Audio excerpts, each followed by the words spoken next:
my name is Barbara Harris, and I'm here today with Micah Schwaberow, a Santa Rosa printmaker and gourd artist, who I've had the pleasure of knowing for many years. And Mike is going to be telling us about his process, why he does what he's doing, and maybe even what's next. Well, thanks for coming here, Barbara. I probably started out as a cartoonist. I was just doing cartoons all my life, and I thought that's what I would do, and there's still that little edge of me that wants to do cartoons.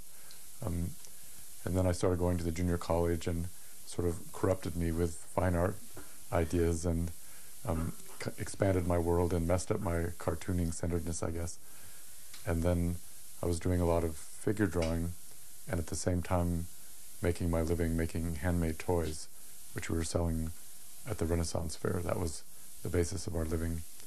And so we did that half the year maybe, and I worked on my artwork the other half of the year.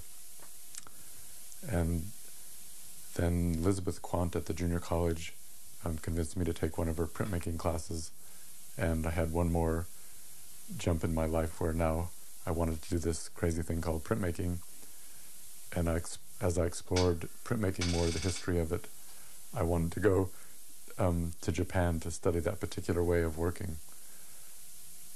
And so we lived in Japan for more than a year I was studying with traditional master printers and carvers. And then for about 20 years now, I've been making my living as a printmaker.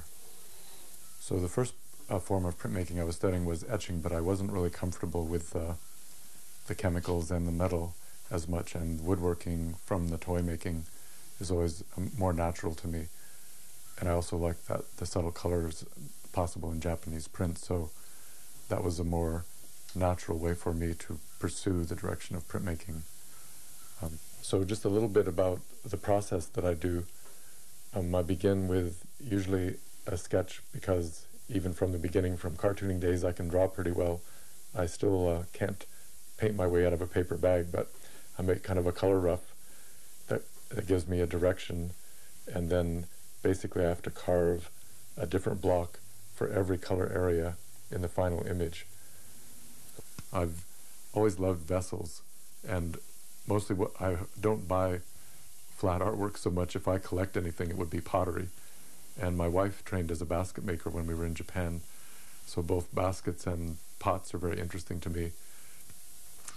Here's what a gourd looks like when it comes out of the field, and here's something that I make out of it in the end. It's very, very difficult to do in a different way from the printmaking, because the gourd itself has its own idea of what it wants to have happen. So rather than me directing everything on a blank piece of paper with my idea, the gourds, the sticks, the different elements are bringing their idea in. So it becomes a relief for me. I've lived in Santa Rosa for about 40 years now, and my wife's a Santa Rosa native, so I feel really wedded to this place. It sure is changing a lot, but luckily we try and create a little oasis of calm here in the middle. And I ride my bike a lot, so I can ride to the community market and ride to the library and ride downtown pretty easily. So in the middle of hustle and bustle, it's actually possible to have a simple life.